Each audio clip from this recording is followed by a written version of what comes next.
अब हम बात करें कि समानता को बढ़ावा देना आवश्यक है तो इसके उपाय क्या हो सकते हैं। सबसे पहली बात है औपचारिक समानता की स्थापना करना।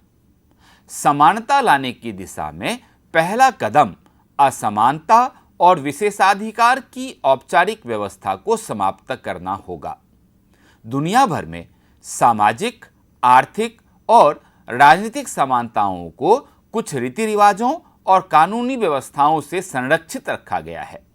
इन रिवाजों या कानूनों के द्वारा समाज के कुछ हिस्सों को तमाम किस्म के अवसरों और लाभों का आनंद उठाने से रोका जाता है।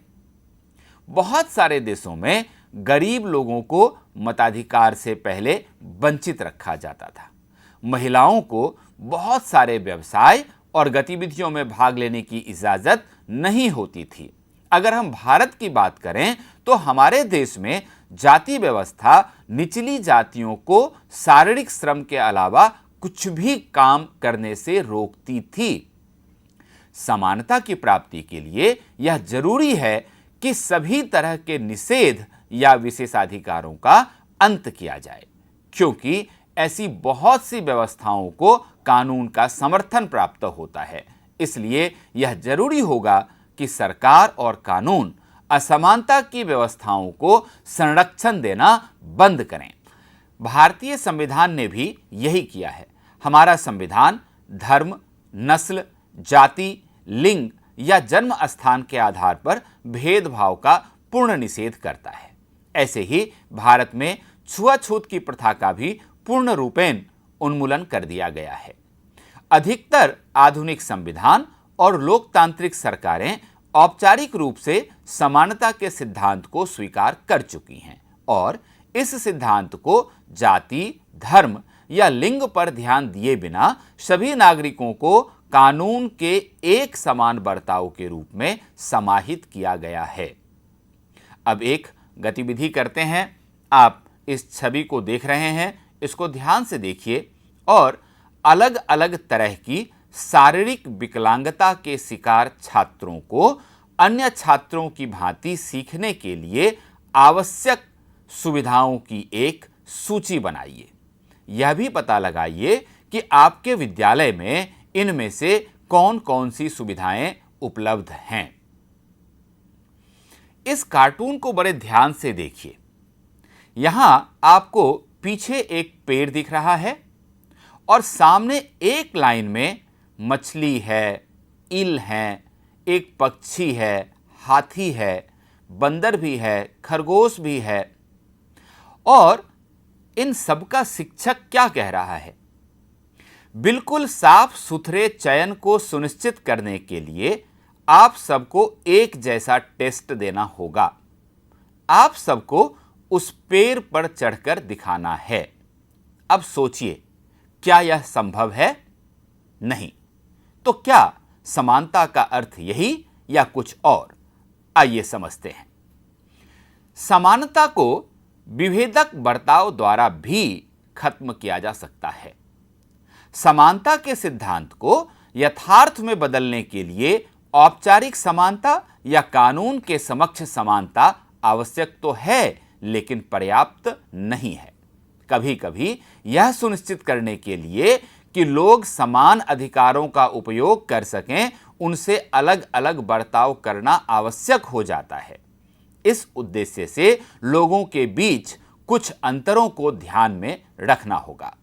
जैसे विकलांगों की सार्वजनिक स्थानों पर रैंप की मांग न्यायोचित है, क्योंकि इससे ही उन्हें सार्वजनिक भवनों में प्रवेश करने का समान अवसर मिल सकेगा।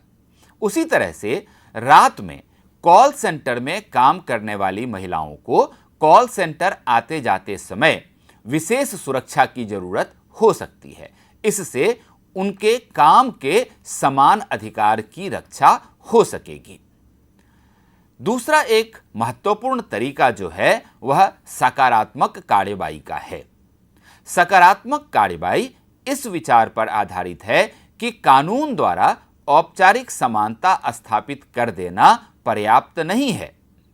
असमानताओं को मिटाने के लिए यह जरूरी होगा कि असमानता की गहरी खाइयों को भरने वाले अधिक सकारात्मक कदम उठाए जाएं। इसलिए सकारात्मक कार्रवाई की नीतियां अतीत की असमानताओं के दुष्प्रभावों को ठीक करने के लिए बनाई जाती हैं। सकारात्मक कार्रवाई के कई रूप हो सकते हैं। इसमें वंचित समुदायों के लिए छात्रवृत्ति और हॉस्टल जैसी सुविधाओं पर वरीयता के आधार पर खर्च करने से लेकर नौकरियों और शैक्षणिक संस्थाओं में प्रवेश के लिए विशेष व्यवस्था करने तक नीतियां हो सकती हैं।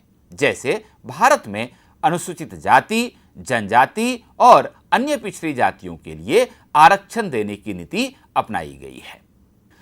लेकिन कई लोग वंचितों को उच्च शिक्षा या नौकरियों में आरक्षण या कोटा देने को अनुचित मानते हैं, क्योंकि यह मनमाने तरीके से समाज के अन्य वर्गों को समान व्यवहार के अधिकार से वंचित रखता है। आलोचकों का कहना है कि आरक्षण भी एक तरह का भेदभाव है।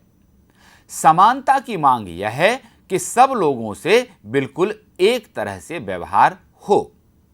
जब हम व्यक्तियों के बीच जाति या रंग के आधार पर अंतर करते हैं, तब हम जातिगत और नस्ल के पूर्वाग्रहों को और अधिक मजबूत कर रहे होते हैं।